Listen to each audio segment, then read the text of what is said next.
The corridors of Françoise Quesnay Hospital in Mantes-la-Jolie were always busy, filled with the quiet buzz of medical professionals going about their work. Among them, Christin Malèvre, a 27-year-old nurse, moved with a calm and caring demeanor. She had a reputation for going above and beyond for her patients, offering not just medical care but companionship. Christin's colleagues admired her dedication, often remarking on her ability to form strong emotional connections with those under her care. But beneath her compassionate exterior lay a story that would shock a nation and ignite a fiery debate about morality, ethics, and the fine line between mercy and murder. Christin Malèvre was born on January 10, 1970, in the Paris region. As a child, she was sensitive and empathetic, always eager to help others. This compassion solidified into a calling when her grandmother fell ill. Christin spent hours at her bedside, comforting her through pain and uncertainty. Watching her grandmother suffer left an indelible mark on her young mind. By the time she was in her teens, Christin had resolved to become a nurse.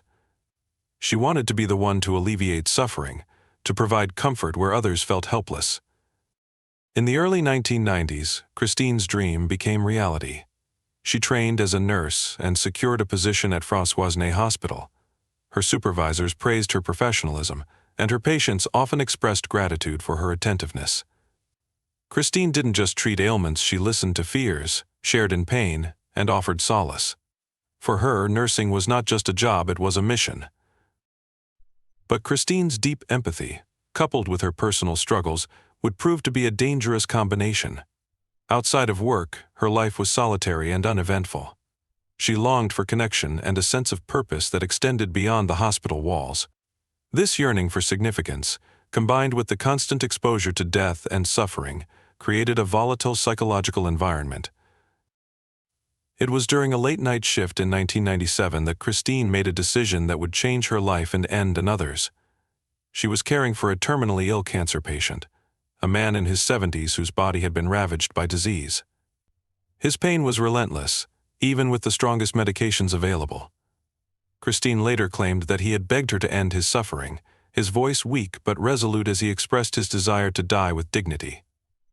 In the quiet solitude of the hospital room, Christin administered a lethal dose of morphine. The man's labored breathing slowed, then stopped altogether. He passed away peacefully, his face finally free of pain. For Christin, this was an act of mercy. She believed she had granted him the release he had desperately wanted. But the line between compassion and control had been crossed. Over the next year, Christin's actions escalated. Patients under her care began dying at an alarming rate.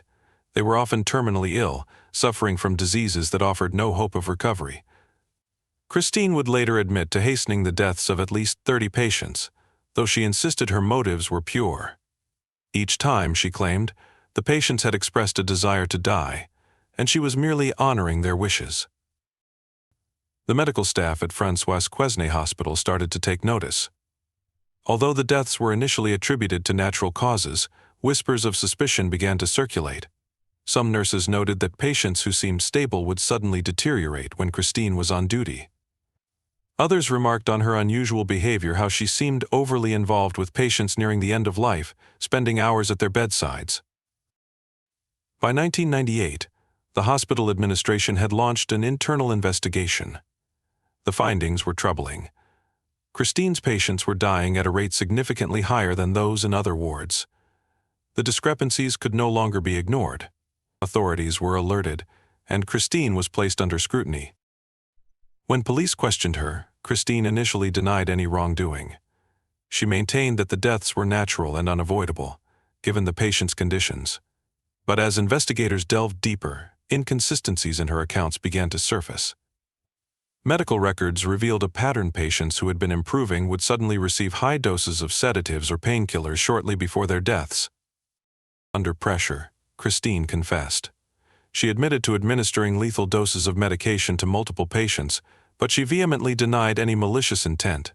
She framed her actions as acts of mercy, guided by compassion rather than cruelty. The news of Christin's arrest sent shockwaves through France. The media dubbed her the Angel of Death, a moniker that painted her as both a savior and a killer. Her case sparked a national conversation about euthanasia, medical ethics, and the emotional toll of caregiving. As Christine awaited trial, psychologists were brought in to evaluate her mental state. Their findings painted a complex picture of a woman who was both deeply empathetic and dangerously impulsive.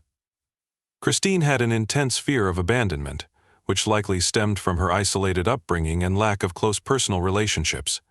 This fear, combined with her overwhelming desire to be needed, may have driven her to take drastic measures to ensure her patients relied on her completely. One psychologist suggested that Christine's actions could be seen as a way to assert control in an environment where she often felt powerless. Christine believed she was acting selflessly, the expert explained. But in reality, her actions were as much about her own emotional needs as they were about her patients' suffering. This analysis did little to ease the grief of the victims' families. Many of them were left with unanswered questions: had their loved ones truly wanted to die, or had Christine made that decision for them? Among the families of the deceased, emotions ranged from anger to heartbreak to a reluctant understanding. Some felt betrayed by Christine, who they had trusted to care for their loved ones in their most vulnerable moments. "My mother was sick, yes, but she wasn't ready to die," one grieving daughter said in a televised interview. "Christine took that choice away from her and from us." Others, however, expressed a more conflicted view. One man, whose father had been terminally ill with lung cancer, admitted that he had considered asking for euthanasia, but hadn't been brave enough to broach the topic.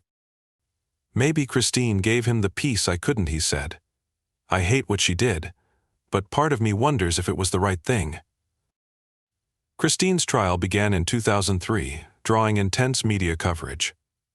The courtroom was packed with reporters, legal experts, and family members of the victims. The prosecution painted her as a predator who had exploited her position to play God, deciding who lived and who died. They argued that her actions violated not only the law but the fundamental trust between caregivers and patients.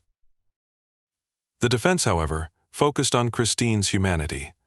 They described her as a compassionate but flawed individual who had been overwhelmed by the suffering she witnessed daily.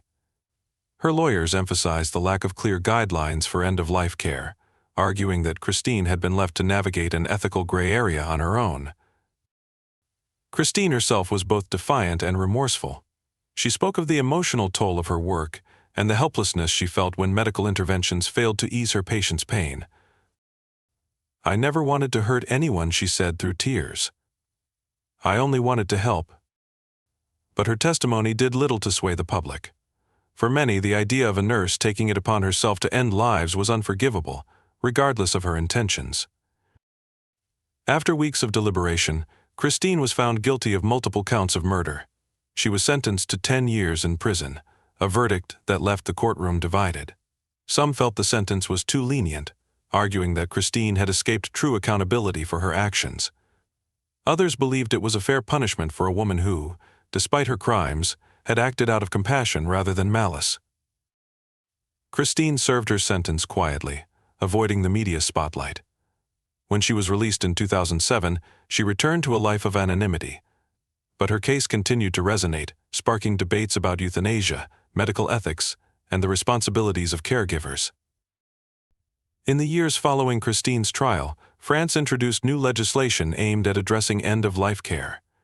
The 2005 Leonetti law allowed doctors to administer terminal sedation under strict conditions, a measure that many saw as a direct response to Christine's actions. Yet, the ethical dilemmas her case raised remain unresolved. For some, Christine will always be a monster, a nurse who betrayed her oath to do no harm. For others, she is a tragic figure, a woman whose compassion led her down a dark and dangerous path. Her story is a haunting reminder of the complexities of human nature and the profound responsibilities that come with caring for others. It forces us to confront difficult questions about life, death, and the moral choices we make in the face of suffering.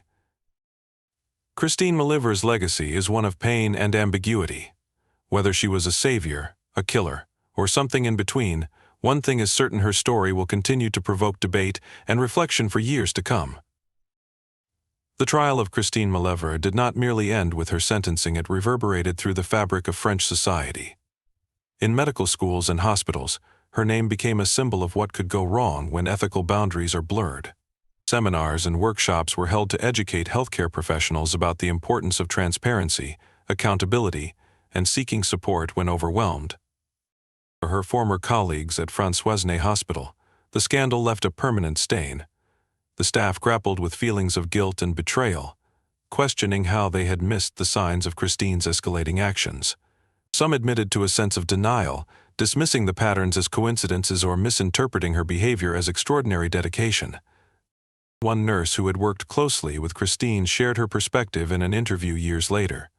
"Christine was one of the most compassionate people I've ever met," she said. "But I think that compassion consumed her. She felt everything too deeply, and she didn't know how to handle it." Others were less sympathetic. A senior doctor at the hospital expressed anger over Christine's actions, accusing her of tarnishing the reputation of an institution that had prided itself on patient-centered care. "She betrayed her colleagues and, most importantly, her patients," he said. "There's no excuse for what she did." Christine's case reignited France's ongoing debate over euthanasia and assisted dying. While the 2005 Leonetti law was seen as a step forward, it did not go far enough for many advocates. The law allowed for terminal sedation but stopped short of legalizing euthanasia, leaving caregivers in a precarious position when patients expressed a desire to end their lives. Opponents of euthanasia argued that Christine's actions demonstrated the dangers of granting too much power to medical professionals. They warned that even well-meaning individuals could succumb to biases or make irreversible mistakes. Supporters, however, pointed to Christine's case as evidence of the urgent need for clear, compassionate laws. They argued that if France had a legal framework for euthanasia, Christine might not have felt compelled to take matters into her own hands. One prominent bioethicist, Dr. Helene Girard, wrote extensively about the case in her book, Lines of Mercy and Murder. She described Christine as a cautionary figure, someone who embodied both the noblest and darkest aspects of caregiving.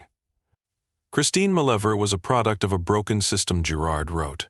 Her actions were inexcusable, but they were also predictable in a society that fails to provide adequate support for caregivers and clear guidelines for end-of-life care. When Christine was released from prison in 2007, she returned to a society that had not forgotten her.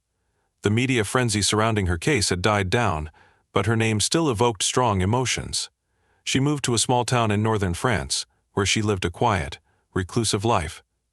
Reports suggest that Christine initially struggled to reintegrate into society. Employers were hesitant to hire her, and she faced ostracism from her community. Her former profession was no longer an option, and she had to find new ways to support herself. A few years after her release, Christine gave a rare interview to a journalist who had followed her case closely. In it, she reflected on her actions with a mixture of regret and defiance. "I think about them every day," she said, referring to her patients. "I wonder if I made the right choices. At the time, I thought I was helping them. Now, I'm not so sure. But I can't change what I did. All I can do is try to live with it." The interview sparked renewed interest in Christine's story, with some commentators praising her honesty, while others condemned her for failing to fully acknowledge the harm she had caused. Christine's case also brought attention to the emotional toll of caregiving, a topic that had often been overlooked in discussions about healthcare. Studies conducted in the wake of her trial revealed alarming rates of burnout, depression, and compassion fatigue among nurses and doctors. Experts began advocating for systemic changes to support healthcare workers, including regular psychological evaluations, peer support programs, and better working conditions. The government allocated funds to establish hotlines and counseling services specifically for medical professionals. One psychologist who worked on these initiatives described Christine as a wake-up call. "She was a tragic example of what can happen when caregivers don't have the support they need," he said. "It's not an excuse for her actions, but it's a reminder that we need to take care of those who take care of us." Despite the extensive coverage of Christine's case, many questions remain unanswered. Did all of her patients truly ask for euthanasia, or were some decisions made unilaterally? Was she aware of the boundaries she was crossing, or did she genuinely believe she was acting within her ethical responsibilities? Even Christine herself seemed uncertain about the answers. In her rare moments of candor, She spoke of the emotional fog that had clouded her judgment during those fateful years. "I thought I was strong enough to handle it," she once admitted. "But I wasn't. I let my emotions take over, and I made decisions I shouldn't have." For the families of her victims, these ambiguities only deepened their pain. Some sought closure through private memorials, while others channeled their grief into advocacy work, pushing for reforms in end-of-life care. More than 2 decades after Christin Malèvre's crimes came to light, her story continues to be a touchstone in discussions about medical ethics. Documentaries, books, and podcasts have explored her case from multiple angles, dissecting the psychological, legal, and societal factors that shaped her actions. In popular culture, Christin has been portrayed as everything from a misunderstood martyr to a cold-blooded killer. These conflicting depictions reflect the enduring complexity of her story, a story that resists easy categorization. Ultimately, Christin Malèvre's legacy is one of duality. She was a nurse who cared deeply for her patients but betrayed the trust placed in her. She was a woman who wanted to alleviate suffering but caused immeasurable pain. And she was a human being, flawed and fallible, whose actions continue to challenge our understanding of morality, compassion, and the limits of human judgment.